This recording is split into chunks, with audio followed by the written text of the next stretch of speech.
ऐसे सुरासुरे मनुसिन्दवन्दितं धो देखा एकं मे मलम् प्रणमामि बध्यमानं तीर्थं धम्मस्य कर्तारम्। ओम ह्रीं श्री अरहंत सिद्ध आचार्य उपाध्याय साधु पंच परमेष्ठिभ्यो नमो नमः। अपना जीवन सुख शांतिमय बनाने हेतु संयोगों की असारता, विभावों की विपरीतता, पर्यायों की पामरता, स्वभाव की सामर्थ्य और क्रमबद्ध पर्याय का निर्णय करने से यह निष्कर्ष निकला कि कहीं भी कुछ भी करने के लिए रंच मात्र अवसर नहीं है। इसलिए एकमात्र अपने में ही स्थिर रहना, संतुष्ट रहना। कैसे रहें अपने में स्थिर, इसकी प्रायोगिक प्रक्रिया के रूप में आत्म ध्यान अथवा सामायिक शुद्धोपयोग दशा कैसे प्रकट हो, इस पर चर्चा करते हुए इसी ग्रंथ की 144वीं गाथा की टीका और द्रव्य संग्रह की कुछ टीका गाथाएं, इन पर चर्चा करने के बाद में क्यों अपना मन अपनी शाश्वत सत्ता में संतुष्ट नहीं होता। कारण बस एक ही, पर का आकर्षण, पर में कुछ विशेषता दिख रही। तो वास्तव में पर पदार्थ कैसे हैं और उन सबसे विपरीत स्वयं कैसा है, यानी अपनी संपूर्ण पर्यायें जिसमें हमेशा हमेशा के लिए रह सकें, ये कैसा है, इसकी पारस्परिक तुलना इस समय सारजी ग्रंथ की 203वीं गाथा और टीका में की है। अपनी चर्चा टीका पर चल रही है कि जितने जो भी पर पदार्थ और परिणमनशील वातावरण, अवस्थाएं, दशाएं हैं, वे सभी अतत स्वभावी, अनियत स्वभावी, अनेक रूप, क्षणिक और व्यभिचारी है, इसलिए स्थायी नहीं है। तो जब स्थायी नहीं है तो उस पर बैठने वाले की क्या हालत होगी, नियम से उसे आकुलता भोगनी पड़ेगी। इसलिए वो तो बैठने योग्य नहीं है। यहाँ बैठने का अर्थ उन्हें अपनत रूप से अपना मानना, अपना जानना और उसमें ही संतुष्ट रहना, इसका नाम बैठना। तो इस योग भी नहीं है। इससे विरुद्ध जो अपन स्वयं है, यह कैसा कि तत्व स्वभावी है, निरंतर ज्ञान रूप से प्रत्यक्ष अनुभव में आ रहा, नियत स्वभावी, एक स्वभावी, नित्य और अव्यभिचारी है। इसलिए यदि इसे अपनत रूप से जानकर, पहचान कर इसमें स्थिर रहते हैं, तो चूंकि ये स्थायी है तो कभी भी यहाँ से हटने का प्रसंग नहीं आएगा। इनमें से अपनी चर्चा तत्व स्वभावी, प्रत्यक्ष ज्ञान रूप से अनुभव में आने वाला, नियत स्वभावी और एक, यहाँ तक हो चुकी। आज इससे आगे कि ये नित्य है, अनादि अनंत है। क्यों है? अकृत्रिम है, सत स्वभावी है, इसलिए नित्य है, हमेशा रहने वाला। आचार्य उमा स्वामी देव ने तत्वार्थ सूत्र जी के 5वें अध्याय में नित्य की बहुत सुंदर परिभाषा दी। तद भावाव्ययन नित्यम नित्य किसे कहते? तत्भाव अव्ययम, कि उसका जो अपना भाव है, उसका अपना स्वभाव है, उसकी अपनी विशेषताएं हैं, इनका कभी भी व्यय नहीं होना, अभाव नहीं होना, नष्ट नहीं होना, ये है नित्यता। यानी जो मूल वस्तु जो कि नित्य, कितना भी उसमें से परिणमन होता रहे, पर स्वभाव का व्यय होने वाला नहीं। लोक में जैसा कहा जाता ना, यानी शरीर की कितनी फोटो निकालें कि इस पर कोई असर पड़ जाएगा? कुछ असर तो पड़ेगा ना। यानी हजारों लाखों निकल जाएंगी तो कुछ दुबला पतला हो जाएगा, और एक भी नहीं निकले तो अच्छा मोटा ताजा रहेगा।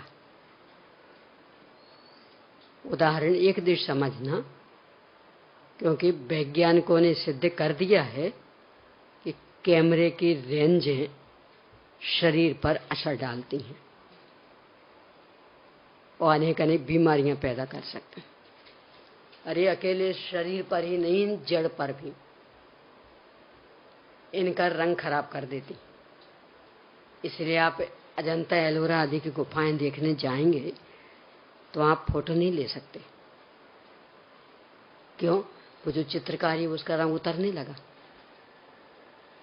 और उन लोगों ने जो शोध खोज की तो वो यही बताया कि जो कैमरे का उपयोग हो रहा है इसका इस कारण है। तो टोटली बंद, यानी पुलिस लगी रहेगी, आप कहीं भी अपने मोबाइल से फोटो नहीं खींच सकते। इसलिए कहा कि उदाहरण एक देश समझना, यानी कुछ असर नहीं पड़ता ऐसा नहीं, पर जिसे अपन सिद्धांत रूप में देख रहे वो तो वास्तव में ऐसा है कि अनादि काल से लेकर अनंत अनंत काल तक कितनी भी पर्यायें इसमें से निकलती रहें, पर कुछ असर ही नहीं पड़ना। यानी इतनी पर्यायें निकल जाने के बाद भी कुछ ऐसा नहीं लगना है कि इसमें से कुछ निकल गया। इसका नाम है नित्य। तत्भाव अव्यय, यानी उस भाव का कभी व्यय होता ही नहीं है, कभी नाश होता ही नहीं, कोई कमी आती ही नहीं, निरंतर एक जैसा ही वह बना रहता। और इतना ही नहीं, वे पर्यायें इसे अपनत्व रूप से मानकर जानकर इसकी प्रतिष्ठा बढ़ाते हुए निकले, तब ही असर नहीं पड़ता। इतना ही नहीं, कदाचित इसका तीव्र विरोध करती हुई निकले तो भी कुछ असर नहीं पड़ता। खूब खूब खूब अवर्णवाद होने लगे, निंदा आदि होने लगे तो अच्छे अच्छे भी कप जाते। प्रशंसा में तो कदाचित बने रहे ठीक ठाक, पर निंदा में ये तत्व न इसके ऊपर निंदा का कोई असर होता, न प्रशंसा का कोई असर होता, न आराधना का कोई असर होता, न विराधना का कोई असर होता। इसका नाम है नित्य, यानी तत्भाव अव्यय। जैसा है बिल्कुल वैसा का वैसा बना रहेगा। यदि आराधना करेंगी पर्यायें तो वे सुखी हो जाएंगी, इस पर कोई असर नहीं पड़ना। यदि पर्यायें विराधना करेंगी तो वे दुखी रहेंगी, इस पर कोई असर नहीं पड़ना। इसका मतलब नित्य। तो जिसे हम अपनत्व रूप से स्वीकार करना चाहते, यहाँ हम मतलब पर्यायें वर्तमान की, तो ये जो वर्तमान कालीन पर्यायें, ये जिसे अपनत्व रूप से स्वीकार करना चाह रही, जिसमें स्थिर होना चाह रही, वह नित्य है। यानी किसी भी प्रकार का कुछ भी असर पड़ने वाला नहीं। जब अपनी ही पर्यायों का असर नहीं तो बाहर का तो क्या असर पड़े। देखो लोक में ऐसा होता है माता पिता हमेशा कहते, बेटा दुनिया हमें किसी भी नजर से देखती रही हम बर्दाश्त कर लेंगे, पर यदि तेरी नजर में गिर गया तो फिर मेरा जीवन संभव नहीं है। बेटा ही प्रश्न चिन्ह लगाने लगे तो अब किसको मुख दिखाएं? तो बाकी दुनिया भर की बेइज्जती सह लेंगे, पर बेटा बेइज्जती करे तो नहीं सह सकते। यहां एक ज्ञानानंद स्वभावी भगवान आत्मा कि दुनिया तो देखती है पर्याय रूप से, पर ये स्वयं पर्याय बेइज्जती कर रही हूं। मैं दुखी हूं, आज मेरा बर्थडे है, अब बुढ़ापा आ गया, अब मर जाएंगे, अब बहुत तकलीफ होने लगी, और पहले बहुत धनी थे अब गरीब हो गए, उल्टा उल्टा सब लगा, यानी जितना आप सोच सकें उतना। किसके संदर्भ में ये सब? दुनिया तो इस रूप में देख ही रही है, पर शाश्वत ज्ञानानंद स्वभावी भगवान आत्मा की स्वयं की पर्याय भी इसे इस रूप में देख रही। लौकिक मनोविज्ञान तो ये था कि अन्य कोई दूसरे रूप में देखे तो माता पिता बर्दाश्त कर लेते थे, पर बेटा ही शंका के घेरे में ले आए तो बर्दाश्त नहीं। यानी सीता को सारी दुनिया कलंकित देखती रही, कुछ नहीं, पर यदि लवणांकुश और मदनांकुश की दृष्टि में ही प्रश्न चिन्ह खड़ा हो जाता तो क्या होता? तब वास्तव में फिर अब मैं जीने लायक नहीं रही।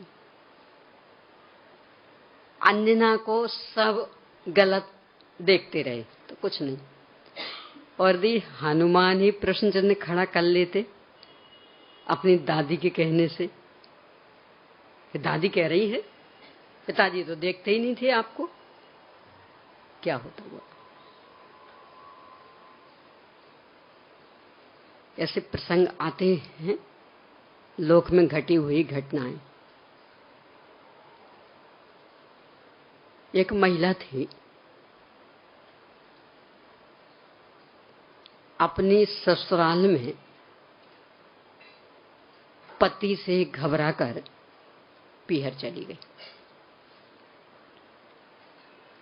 पीहर वालों ने समझा बुझा के उसके पति को बुलाया और जैसे तैसे विदा कर दिया कि ले जाओ। मजबूर तो चली। बीच में कहा कि हमें प्यास लग रही है, पास में कुआं दिख रहा था, तो पति बोला ठीक है पी लेते पानी। रस्सा बाल्टी तो लिए ही थे, पहले तो लेकर के चलते थे लोटा डोर। तो लोटा डोर तो हर यात्रा का मूल सामान माना जाता था। जैसे आजकल वो बैंक का वो होता ना, ये तो हर यात्रा में साथ में रहेगा ही रहेगा, बाकी कदाचित भूल जाएं तो भूल जाएं, पर वो तो चाहिए ही चाहिए। ऐसे पहले की यात्रा में लोटा डोर तो वो तो साथ में रहनी, तो वो था ही साथ में। तो वो कुएं से पानी खींचने के लिए ऐसा झुका और उस पत्नी ने पैर उठा लिए तो वो जाके गिरा। नहीं ऐसा झुका ना तो पीछे से पैर उठाए तो वो गिरा। पत्नी वापस आ गई। माता पिता ने पूछा बेटा क्या हुआ? कि वो हुआ यूं कि जब से घर से निकले तो बहुत अपशकुन अपशकुन अपशकुन होते रहे। तो आपके दमान साहब बोले कि नहीं आज तो नहीं ले जाते, तो तुम अपने घर जाओ, हम अपने घर जाते। ठीक है बेटा। अब वो रहने लगी। ये भी जैसे तैसे निकल आया कुएं से और ख्याल में तो आ गया था किसने किया, तो कि अब क्या ऐसी को लेने जाएं, तो सीधा अपने घर पहुंच गया। वहां भी पूछा माता पिता ने बेटा बहू को लेके क्यों नहीं आए? कि वहां सास ससुर ने तो विदा कर दिया था, पर बीच में खूब अपशकुन हुए। तो मैंने सोचा ऐसे अपशकुनों के बीच में लाना उचित नहीं, तो मैंने उसको भेज दिया और मैं अकेला आ गया। ठीक है बेटा। अब बाद में ज्योतिषियों के चक्कर में आके खूब शुभ मुहूर्त निकाल के माता पिता आग्रह करें, बेटा अब जाओ। नहीं, अभी नहीं। 1 वर्ष बीत गया, 2 वर्ष बीत गया, 3 वर्ष बीत गए, बेटा अब जाओ। तो जब बहुत ही पीछे पड़ गए तो गया, वहां बताया, तो चूंकि कारण दोनों के एक पड़ गए थे योगवश, तो उन्होंने कहा हम तो सोच रहे थे इतने इतने शुभ मुहूर्त निकल रहे, क्यों नहीं आए? कोई बात नहीं, अब आ गए। तब तक उस लड़की की भी अक्ल ठिकाने आ गई थी, क्योंकि शादी के बाद यदि पीहर रहने में ज्यादा समय बिताया तो क्या हालत कर देंगी भाभियां। तो अक्ल ठिकाने आ गई थी उसकी, तो उसको लगा अपने घर में ही शांति। पर अकेले में पति से बोली, देखो आपको पता है कि मैंने गिराया था। नहीं, वो तो हो गई घटना। सुनो, मैं कुछ दूसरा कहना चाह रही। कभी भी ये बात किसी से नहीं कहना, ठीक है? नहीं कहेंगे।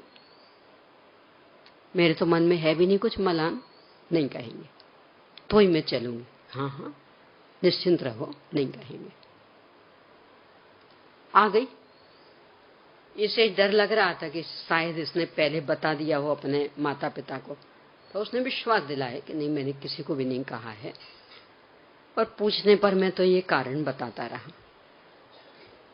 गई तो वहां वातावरण भी बिल्कुल सामान्य, क्योंकि किसी को ये सब घटना पता ही नहीं थी। सबको ये पता था कि अपशकुन होते रहे, इसलिए लौटा दिया। तो सब बिल्कुल सामान्य चलता रहा। होते होते होते मां बन गई, एक बेटा हो गया, बहुत अच्छा बेटा, सर्वगुण संपन्न, खूब अच्छा चलने लगा, मतलब बढ़िया सदगृहस्थ, इस तरह का वातावरण। रोज का काम था अच्छे से भोजन पानी स्वयं ही कराती। एक दिन की बात, इसके पिता हमेशा गंभीर रहते। पिता मतलब उस बेटे के पिता, मतलब जिसको गिराया था वो लड़का। कारण कि यदि किसी प्रसंग में कुछ इस संदर्भ में निकल गया तो समस्या खड़ी हो जाएगी। तो इसलिए कम से कम बोलना, कि जितना अधिक बोलेंगे और समझ लेना उतनी समस्या होने, सावधानी हटती है। कम से कम बोलोगे तो सावधान बने रहोगे। तो बहुत गंभीर व्यक्तित्व रूप में इसने अपनी छाप छोड़ी। एक दिन ऐसे ही पिता पुत्र भोजन कर रहे थे और वो माँ और उसकी पत्नी, महिला तो ये कही, वो परोस रही थी, खूब मना के परोस रही थी। और ऐसे गर्मी के दिन थे तो हाथ से पंखा भी झल रही थी और मना के परोस रही थी। अचानक इसके उपयोग में वो घटना आ गई याद। ये वही उस दिन कुएं में गिरा दिया था और आज इतनी स्नेह की वर्षा कर रही, कितनी मेहनत करती है, कितनी मना के खिला रही है, हवा करती हुई खिला रही। तो थोड़ी सी मुस्कुराहट आ गई। क्या ही संसार की विडंबना, जो मारने को तैयार था वो अब इतना लाड़ प्यार। बेटे ने देख लिया, पिता के गंभीर व्यक्तित्व से तो परिचित था, तो उसको लगा पिताजी ऐसे तो नहीं मुस्कुरा सकते, कुछ ना कुछ कारण होगा। बहुत आग्रह किया, पिताजी बताइए, पिताजी बताइए। नहीं कुछ नहीं बेटा, कुछ नहीं बेटा। बात होती गई, टलता गया समय, पर बेटे को तो अंदर से परेशानी। इतने गंभीर व्यक्तित्व वाले पिता और मुस्कुराए तो कुछ ना कुछ कारण तो होगा। तो एक दिन बहुत पीछे पड़ गया कि नहीं पिताजी बताना ही पड़ेगा, आप बताइए, मैं आपको वचन देता हूं कभी किसी से नहीं कहूंगा। पर आपको बताना पड़ेगा। तो एक दिन पिताजी ने बता दिया कि जो तेरी माँ है ना, उसने एक दिन मुझे मारने की कोशिश की थी, और उस दिन कितने प्रेम से भोजन करा रही थी। तो बस उस समय वो घटना याद आ गई, तो ये संसार के स्वरूप की विडंबना का विचार करके मुस्कुराहट आ गई कि क्या माने इसे, रागी माने कि द्वेषी माने, हत्यारी माने हैं कि संपोषक माने, क्या माने। यानी ये एक दिन हत्या कर रही थी मेरी, और ये अब इतना इतना साथ संभाल कर रही, क्या माने। तो इसको लेके मुस्कुराहट आ गई। फिर से बेटे से वचन लिया, देख बेटा कभी कहना नहीं, यदि किसी भी रूप में बात उजागर हुई तो सोच लेना मां से हाथ धोना पड़ेगा। बेटा गंभीर, पर प्रसंग बने तो फिर वो बातें ख्याल आई जाती। तो एक दिन मां किसी बात को लेके बेटे को डांट रही थी, गलती को ज्यादा ही बड़ी हो गई थी, तो खूब डांट रही थी। तो बेटे को भी खूब गुस्सा आ गया, वो भी बड़ा हो गया था, इतना डांटती है तू। बेटा गलती की इसलिए, पर मैं तुझे लाड़ प्यार भी कम करती क्या। एकदम से बेटे के मुंह से निकल गया, हाँ पता है, पिताजी तक के साथ ऐसा किया था। तो बस ये शब्द निकला, बेटा अब नहीं मैं जिंदा रह सकती, सारी दुनिया मुझे लांछित करती चल जाता, कदाचित पति भी कह देता तो भी चल जाता, पर आज मैं बेटे की नजर में हत्यारी दिखने लगी, अब नहीं जी सकती। और वहीं गिरी, खत्म। क्या बताती है घटना कि ये विश्व का मनोविज्ञान कि जिसे उसने जन्म दिया है उसकी दृष्टि में गिरना ये कभी जननी को स्वीकार नहीं होता। मां कभी ये स्वीकार नहीं कर सकती। बेटे का पूरा विश्वास रहना चाहिए मां पर, तभी मां खुश रहती। और बेटे को यदि शंका होने लगी तो बस गया मां का मातृत्व। पर ये आत्मा कैसा, ये भी तो मां है ना, आत्मा। एक दिन चर्चा की थी, मराठी में आत शब्द है, उसका हिंदी में अर्थ होता अंदर। तो ये अंदर की मां, तो ये कैसी मां कि इसकी ही पर्याय, यानी इससे ही जन्मी, इससे ही व्यक्त हुई, और एक दो नहीं, अनंत अनंत, और वे सब इसे कलंकित कर रही। मैं तो मनुष्य हूं, मैं तो त्रियंश हूं, मैं तो नारकी हूं, अरे मैं तो धनी हूं, अरे मैं तो गरीब हूं, मैं मूर्ख हूं, मैं विद्वान हूं। ये सब इसका अपमान नहीं। और फिर भी ये वैसा का वैसा अप्रभावित रहने वाला तत्व, यानी लौकिक मनोविज्ञान को भी झुठला देने वाला आत्मा। कि लौकिक मनोविज्ञान कहता मां यदि बेटों की संतान की दृष्टि में गिर गई तो फिर मां नहीं रह सकती, वो अपना जीवन मिटा देगी। पर ये आत्मा कि कितने अपने पर्याय इसके संदर्भ में उल्टा सीधा कहते रहें, पर्याय हर तरह से बदनामी करती रहें। मैं तो साहब बहुत दुखी, किसके संदर्भ में कह रही हैं, जो सुख का सागर। मैं तो महामूर्ख, किसके संदर्भ में, जो ज्ञान से ही बना हुआ, ज्ञान का घन पिंड। कितनी बदनामी। और फिर भी ये बेअसर इन अपनी ही पर्यायों रूपी संतानों का वक्तव्य इस पर कुछ असर नहीं डाल रहा। इसका नाम है नित्य, तत्भाव अव्ययम नित्यम। कि इसका जो अपना स्वभाव उससे बिल्कुल भी हटता नहीं है, घटता नहीं है, कम नहीं होता, प्रभावित नहीं होता और फिर पर्याय खूब खूब गुणगान करने लगे तो भी कुछ असर नहीं, इसका नाम है नित्य। तो ऐसा नित्य स्थान मिले बैठने के लिए कि जिस पर कोई असर ही नहीं पड़े, कौन बैठना नहीं चाहेगा? अरे ये जो स्थान है ना, इन पर भी असर पड़ता। आप अभी ऊपर बैठे ना चटाई के, 1 घंटे तक बैठे रहेंगे, इसके बाद आप चटाई नीचे उठा के देखना, पसीज गई होगी। मैं भी यहाँ बैठी ना, अभी उठा के देखना तो नीचे पसीज गई होगी। तो अब दोबारा बैठने का तत्काल मन होगा? पसीजी हुई जगह दिख गई, तत्काल बैठने का मन होगा?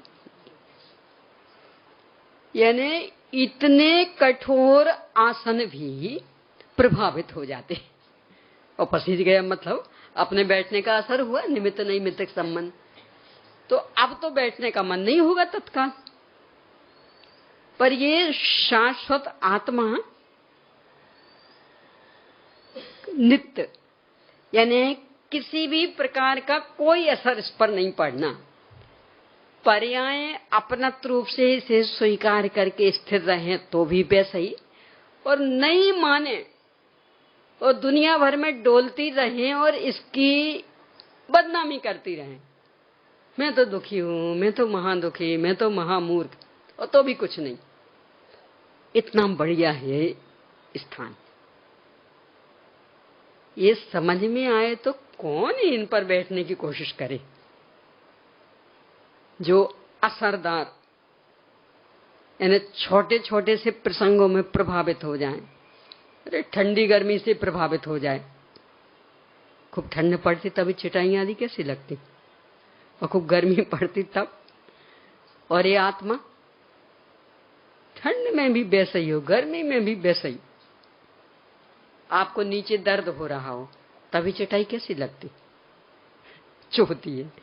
और आत्मा, अरे खूब खूब पीड़ा हो रही हो, अकेले शारीरिक नहीं मानसिक भी, और उस समय आत्मा में बैठे, यानी अपने को शाश्वत ज्ञानानंद स्वामी भगवान आत्मा माने, तो सारी पीड़ा समाप्त। कहीं मन नहीं लग रहा हो फिर बैठना, तो वो आसन भी खाने को दौड़ती है।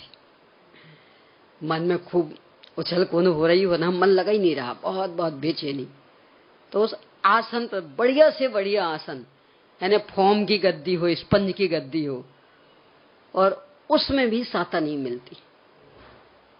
और ये आत्म तत्व, हे जीव, तुझे कहीं ना रुचता हो तो एक बार यहां देख, अवश्य रुचेगा ही रुचेगा। यानी कहीं मन नहीं लगता हो, यहां लगा तो नियम से लगेगा। क्यों? क्योंकि ये मन लगने जैसा है। क्यों नहीं लग रहा था बाहर में मन? यानी आपका मूड ऑफ क्यों हो जाता? बोलो। बेटे ने आपकी बात नहीं मानी, पति ने नहीं मानी, मौसम परेशान करने लगा, चाहते थे कि पीहर से कोई लेने आएगा, आ ही नहीं लेने, मतलब यही सब तो कुछ कारण बनेंगे ना, इन्हीं में से कुछ ना कुछ। तबीयत बिगड़ गई हो, कहीं से कुछ गड़बड़ समाचार आ गया पीहर से, है ना, इन्हीं में से कोई ना कोई कारण बनेगा। यहां चूंकि अपन है तो बात नहीं मानने वाली समस्या खत्म। शाश्वत है तो परिवर्तनशीलता ही नहीं, तो कुछ वातावरण गड़बड़ हो गया, वो समस्या खत्म। चूंकि नित्य है इसलिए किसी ने कुछ गड़बड़ कर दिया, वो समस्या खत्म। सर्वज्ञ स्वभावी है तो सारा सब कुछ पहले से ही जानता, तो अब कुछ जानने में नया आ गया इसलिए मूड ऑफ हो गया कि नए जानने के लिए अवसर ही नहीं। और इससे भी बढ़कर कि ज्ञाकारों जैसा दिखता है पर है तो ज्ञानाकार, तो कुछ यहां आने जाने वाला ही नहीं, तो घबराएंगे किस बात को लेके? यानी मूड ऑफ होने के जितने जो जो कारण, उन सब का यहाँ पूर्णतया अभाव। तो क्यों नहीं मन रमेगा? भाई कोई बुरा कारण हो तब ये सोचा जाए कि मन नहीं रमेगा, पर यहाँ तो सब अनुकूल, तो नियम से मन रमेगा रमेगा रमेगा। एक बार लगा के देख तो सही। ये कह रहे यहाँ नित्य में कि ऐसा है स्थाता का स्थान। अब अंतिम इसका अव्यभिचारी। वहां व्यभिचारी में क्या था? एक निष्ठता नहीं थी, बदलते रहते थे। यानी कितना ही कोई संकल्प कर ले तो भी एक जगह नहीं रह सकता था। यानी मुनि महाराज से भी बन जाए, सारा घर छोड़ दिया तो अब तो एक स्थान पर रह लेंगे ना इस लोक में, उन्हें भी विहार करना पड़ेगा। रमता पानी, जो बहता पानी रमता जोगी, यही सुखदायक होते। तो पानी बहता रहे तो सुरक्षित, ऐसे जोगी भी विहार करते रहे तो सुरक्षित, और एक जगह रहे तो राग द्वेष खड़े हो जाएंगे। एक गृहस्थी छोड़ी थी और ना जाने कितने गृहस्थ मिल जाएंगे, तो उन्हें भी एक जगह नहीं रहने को मिलेगा। पर यहां कि यहां अनंत अनंत काल तक रहें, बाहर की बदनामी के लिए तो अवसर ही नहीं, यहां भी ऐसा नित्य अतीन्द्रिय अव्याबाद आनंद कि बोर होने के लिए भी अवसर नहीं। देखो, व्यक्ति दो बातों से घबरा जाता। आप अपने इस घर में रहें तो बाहर से तो कोई बदनाम नहीं करेगा, क्यों? अपने घर में रह रहे। पर अब आपका ही मन, सब 1 साल हो गया कहीं निकले ही नहीं, अब तो जाना है, भले 2 दिन को सही पे जाएंगे कहीं ना कहीं। तो बाहर वाले परेशान नहीं करेंगे तो मन परेशान करने लगेगा। यानी आप एक निष्ठ होकर रह नहीं सकते, और मान लो पीहर में जाके रहे तो बोलो, तब तो बाहर वाले ही परेशान कर देंगे। पहले तो माता पिता से पूछे, क्या बात क्या है भाई? वो आपकी बेटी यहीं दिख रही कि तुम्हारा क्या बिगड़ रहा भाई? तुम्हारा तो खाती पीती नहीं कि नहीं? पूछा। वो अभी तो पूरा पड़ोसी टोक रहे थे, फिर धीरे धीरे तो भाभी जी, क्या बात है, वो नंदे वो सब अभी तक नहीं आए लेने, और फिर धीरे धीरे तो भैया ही, और फिर माता पिता का भी धैर्य टूटने लगे। क्या बात है बेटा, 1 साल हो गया, 2 साल हुए, क्या बात है, लेने क्यों नहीं आ रहे? अब बोलो, रह पाओगे साता से कि नहीं? अपना घर है ना, जहां 20-22 साल तक पले, तो अब 2 साल भारी पड़ रहा कि हाँ बेटा। यानी 20-22 साल तक साता से रह लिया, और अब 2 साल रह के देखना, मजा आ जाएगा। बोलो, क्या होती स्थिति? रह पाओगे? तो वे पूरा पड़ोसी नहीं रहने देंगे। यानी इस घर में जिसे आप अपना कह रहे, तो पूरा पड़ोसी तो रहने देंगे, बे तो कुछ टोका टोकी नहीं करेंगे, पर आपका मन नहीं रहने दे रहा था, बोर हो रहे थे, मतलब कहीं तो निकलना। और वहां पीहर गए तो वहां तो पूरा पड़ोसी भी नहीं रहने देंगे, और फिर आपका मन भी सुन सुन करके परेशान रहेगा। बात तो सही है, अब यहां कब तक रहेंगे? अपने घर तो जाना ही पड़ेगा। यानी दोनों ओर से आफत, एक निश्चितता कहीं नहीं। और ज्ञानानंद स्वामी भगवान आत्मा कितने काल तक रहे कि पड़ोसी टोका टोकी करेगा? यानी सिद्ध भगवान वहां अगल बगल में ही बैठे हैं, तो एक दूसरे से कहते हो, कितने दिन हो गए यहां रहते हुए? और वे पर्याय बोर तो हो जाएंगे ना, उगता तो जाएंगी ना। कब तक आत्मा आत्मा आत्मा आत्मा आत्मा स्थिर रहना? कुछ तो मोक्षमा प्रकाश के 9वें अध्याय में दिया। सिद्ध भगवान लौट कर फिर से संसार में क्यों नहीं आते हैं? अपने को तो मन हो जाता ना, यानी नहीं जाए ऐसे, तो कम से कम यही उत्सुकता। इतने लंबे काल से वहां नहीं गए, इस परिवर्तनशील युग में ना जाने कहां से कहां पहुंच गया होगा हमारा गांव, एक बार जाके देख तो आए कितना विकास हुआ। तो इसी जिज्ञासा बस। तो सिद्ध भगवान को क्यों नहीं होती जिज्ञासा? ऋषभ देव भगवान को हो कि जब हम अयोध्या में थे तब एक अलग रूप था, अब इतना लंबा काल बीत गया, अयोध्या कहां से कहां कितना कितना विकास वाली हो गई होगी, अथवा सब जो भी समझना हो, एक बार जाके देख तो आए क्या हाल चाल है हमारी अयोध्या के। आएगा कभी भाव? क्यों नहीं आएगा? कि ये सब भाव तब आते हैं कि जब अपने में उकताहट होती है, और अपने में ही ऐसा आनंद आ रहा हो, तब तो याद ही नहीं आए जाने की बात तो कौन करे। तो एक ज्ञानानंद स्वभावी भगवान आत्मा ऐसा सातिशय तत्व कि इसमें अनंत अनंत काल तक रहें, चूंकि ये अपना है, अपन ही है, इसलिए कोई दूसरा टोका टोकी करेगा इसके लिए तो अवसर ही नहीं है। पर अनंत वैभव संपन्न और निरंतर नया नया उत्पादन करने वाला, इसलिए बोर होने के लिए भी अवसर नहीं। बोर कब होते? एक ही एक ड्रेस आपको पहनने मिले तो क्या होगा? बोर हो जाओगे। और प्रति समय नई नई मिले तो यहाँ तो प्रति समय नया नया नया नया आनंद आदि सब कुछ, तो बोर होने के लिए भी अवसर नहीं। इसलिए ये अव्यभिचारी है, यानी बिल्कुल एक निष्ठ। आज यहाँ तो कल वहां, तो आज इसके पास तो कल उसके पास, आज इसे भोग रहा है तो कल उसे भोग रहा है, इसमें कहीं कोई अवसर नहीं। पूरी एक निष्ठता, यानी पर्याय जिसमें स्थिर हैं वो भी एक निष्ठ, वो भी नहीं घबराता। यानी माँ तो कभी कभी बेटे से घबरा जाए, नाक में दम कर डाली, कितनी सेवा करूं तेरी। ये माँ कि अनंत अनंत पर्याय रह रही है मेरे में, कुछ एक आध दिन को तो चले जाओ मामा के यहाँ, थोड़ी साता सी रह लें।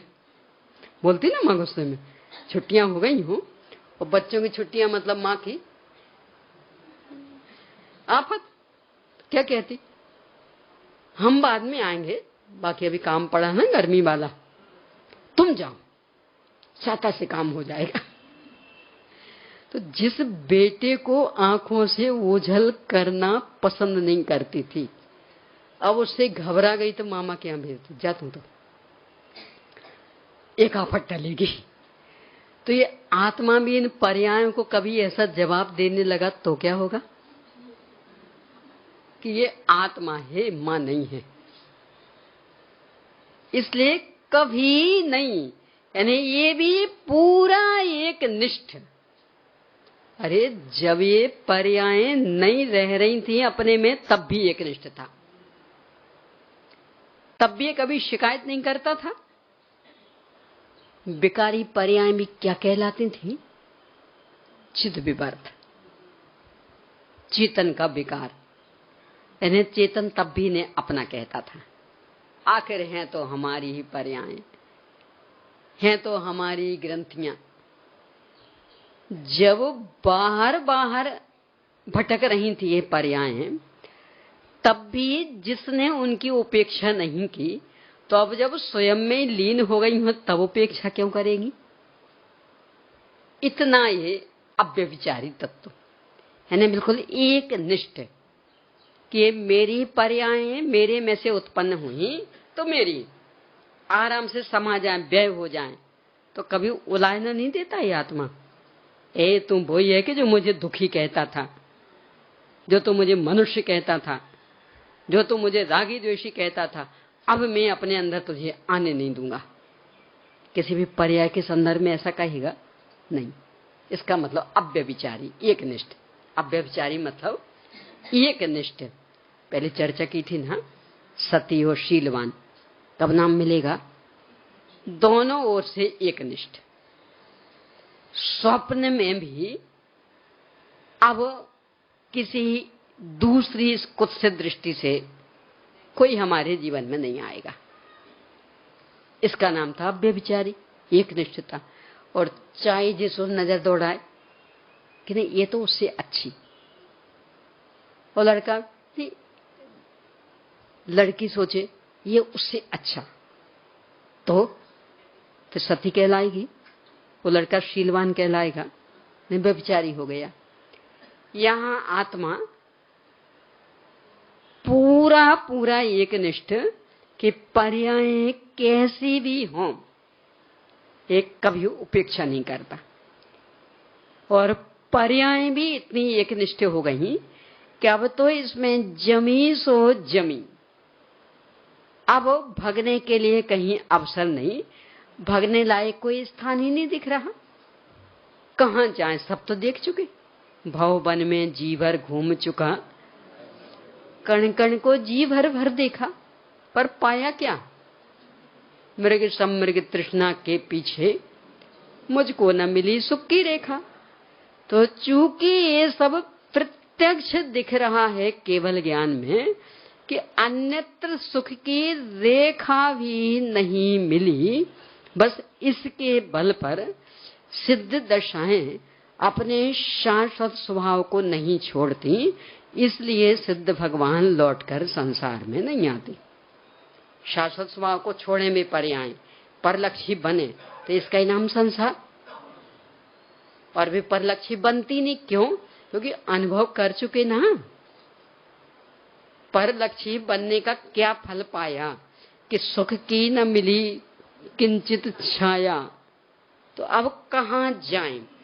और अपने में रहने का क्या सुफल, ये भी भोग लिया कि अनंत अनंत तृप्त तृप्त तृप्त, इसलिए अब इसे छोड़कर कहां जाएं? इस तरह पर्याय भी एकनिष्ठ और शाश्वत स्वभाव तो अनादि अनंत एकनिष्ठ था। इस तरह पूर्णतया अव्यभिचारी, यानी दोनों ओर से एकनिष्ठता। दोनों ओर से इसलिए कि आत्मा भी उस पर, मूल में आत्मा की ओर से कुछ नहीं हुआ, क्योंकि वो व्यभिचारी बना हो तो एकनिष्ठता की बात आए, उसमें तो कुछ परिवर्तन हुआ ही नहीं था।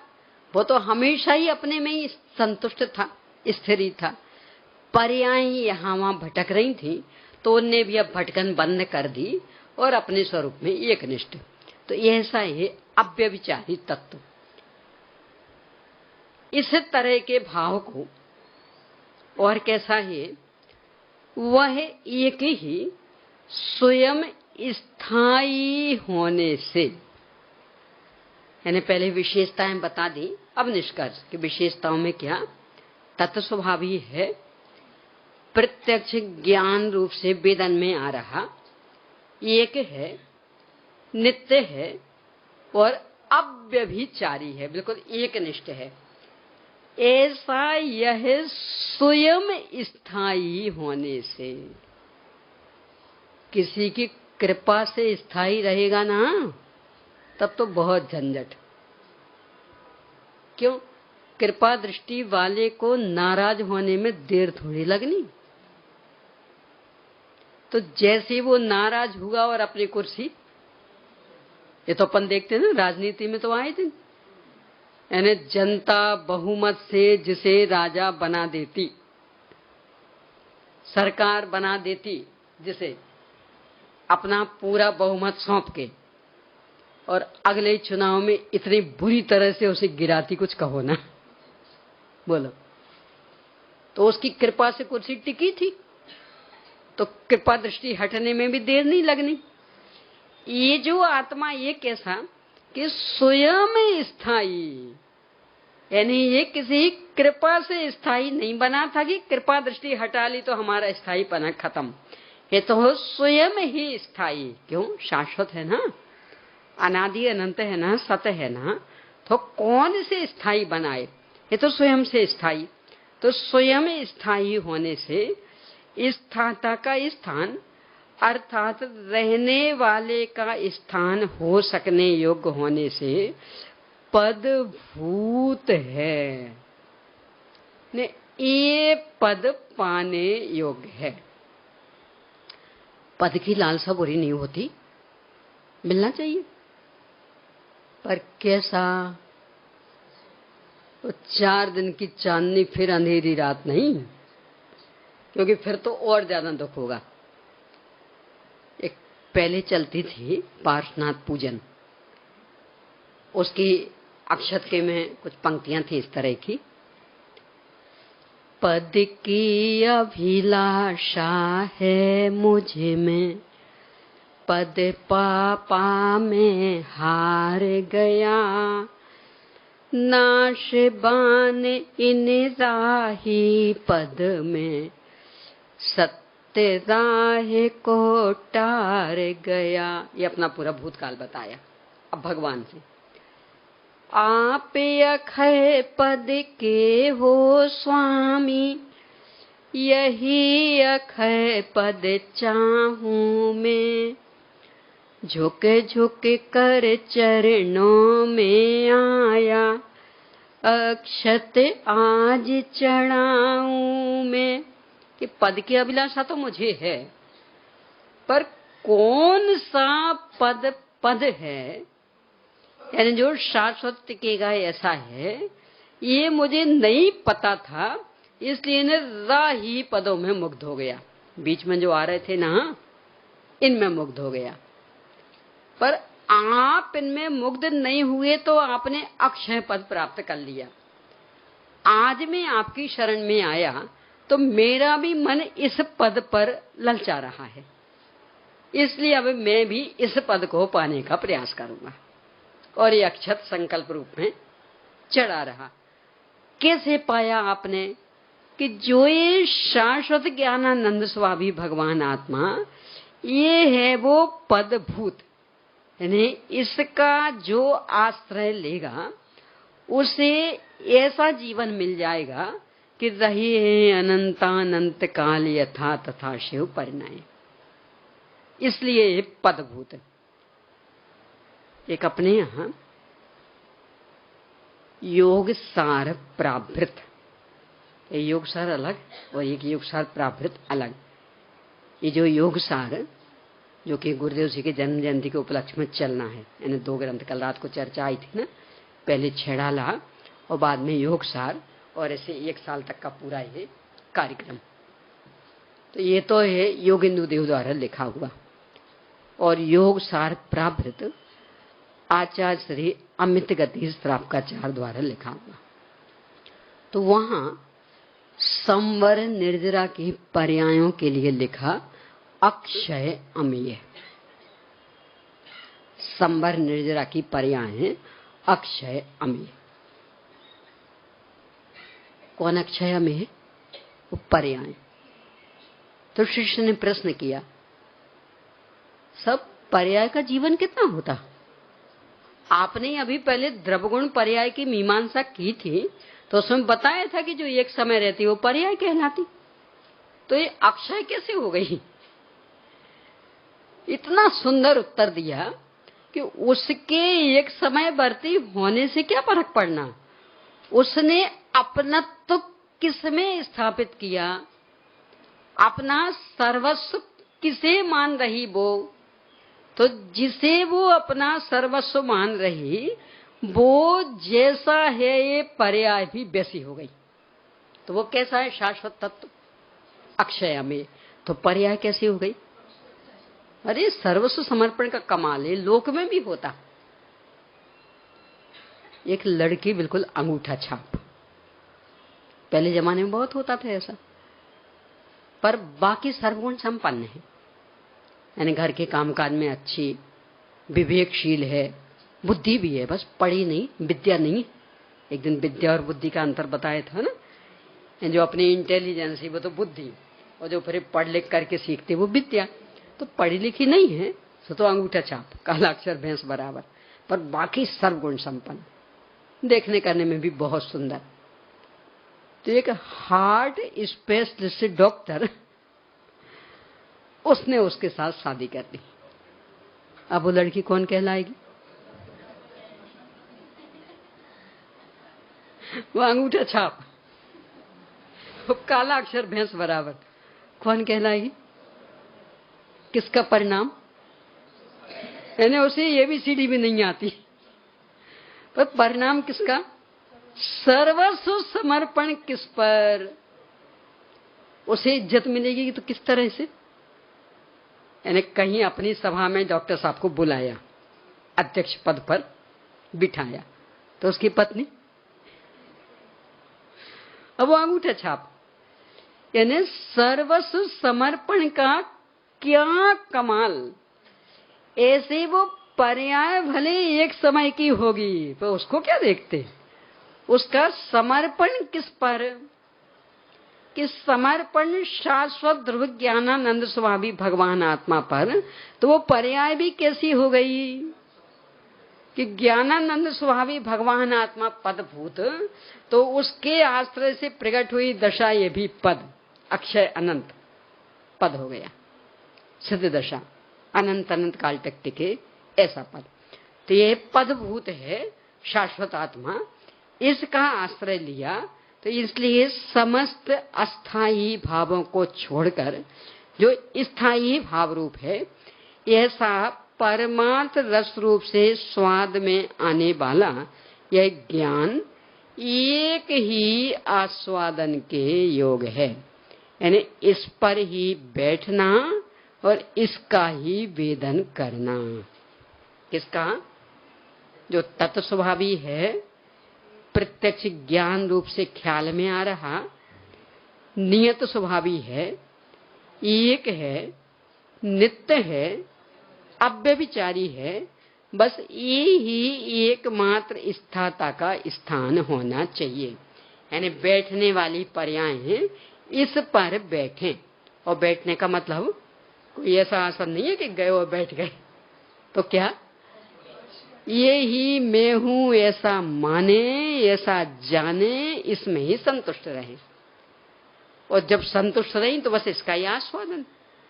ये है शुद्धोपयोगमय दशा, ये है निर्विकल्प दशा, ये है पद। अब इस पद को पाया, बाकी कोई विपत्तियां, तो आचार्य अमृतचंद्र स्वामी ने इसको भावनात्मक रूप देते हुए इसके ही बाद जो 139 नंबर का कलश लिखा, उसमें इस बात को स्पष्ट कर रहे।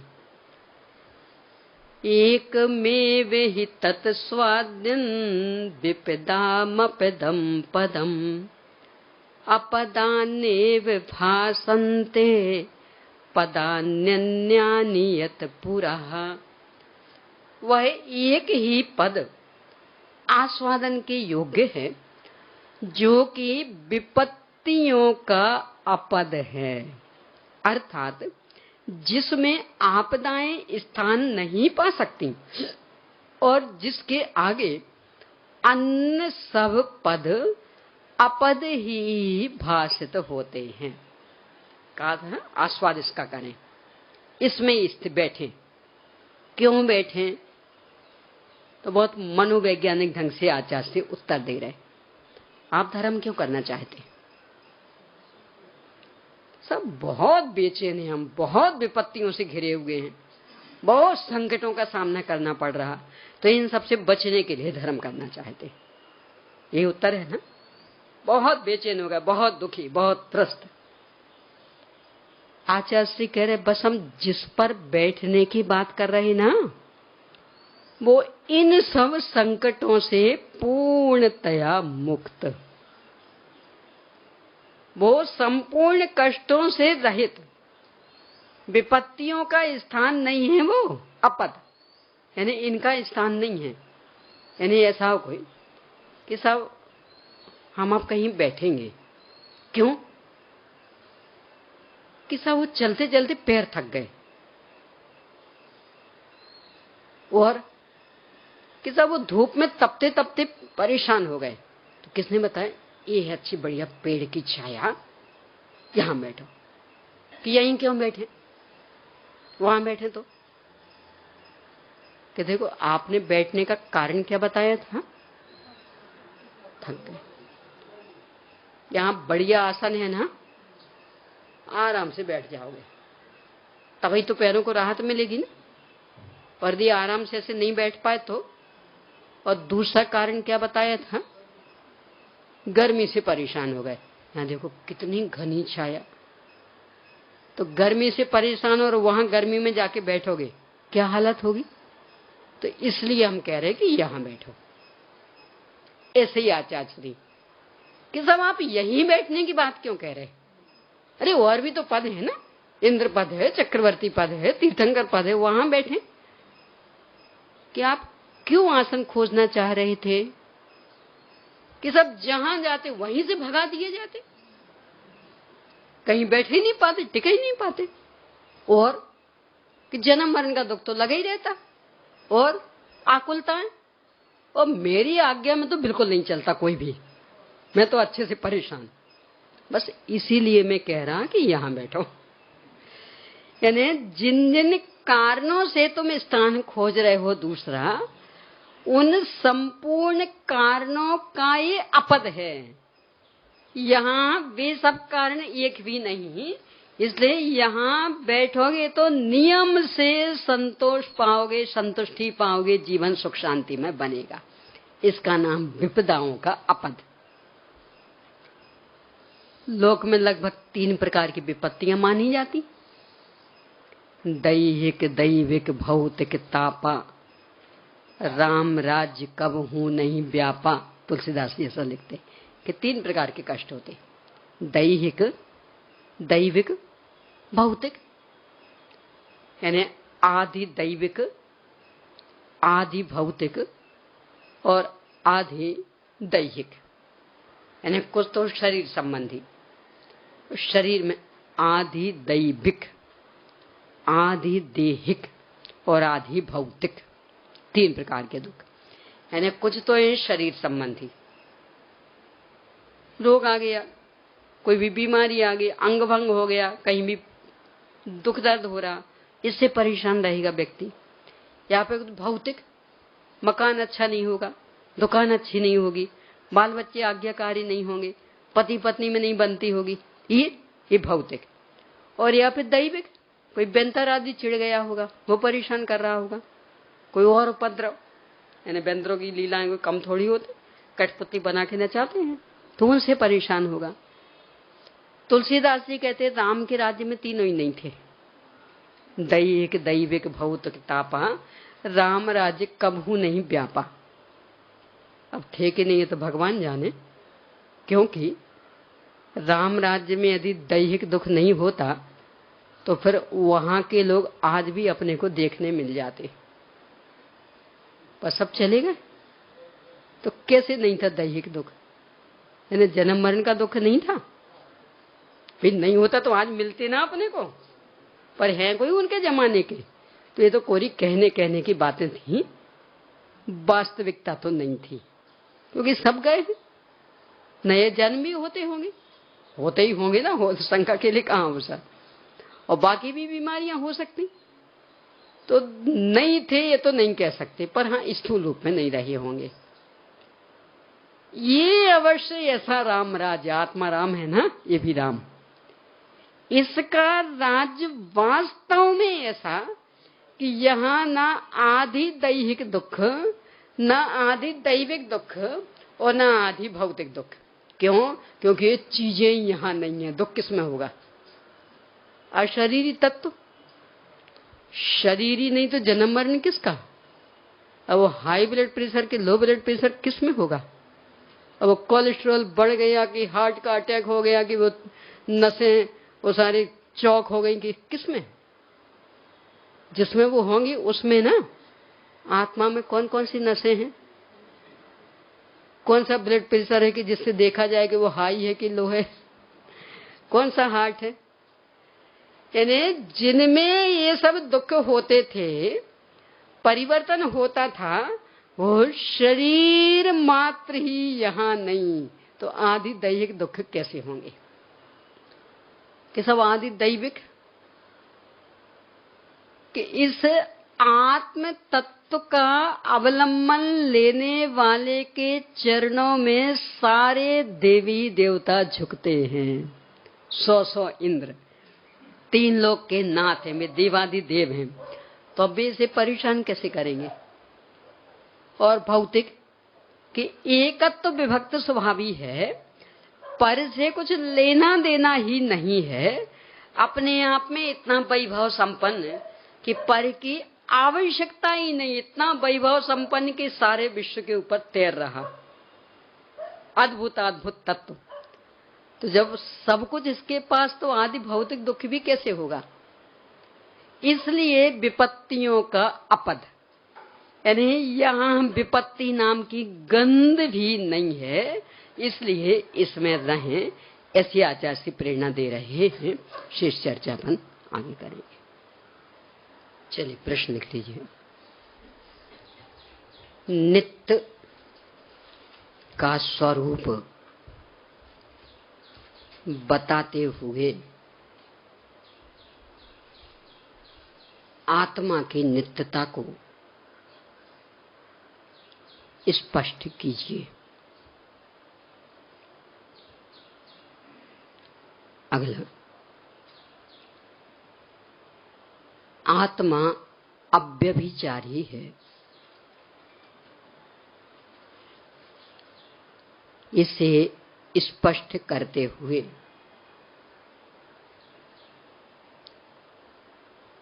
इस पर बैठने का, इसका रसास्वादन करने का भाव स्पष्ट कीजिए।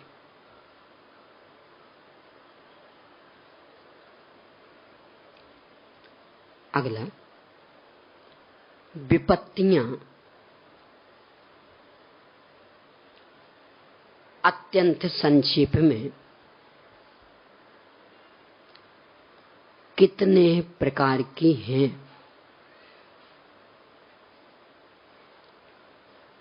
यह बताते हुए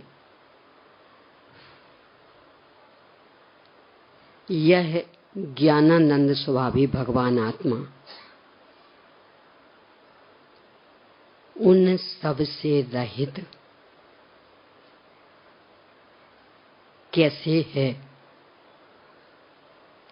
इसे स्पष्ट कीजिए।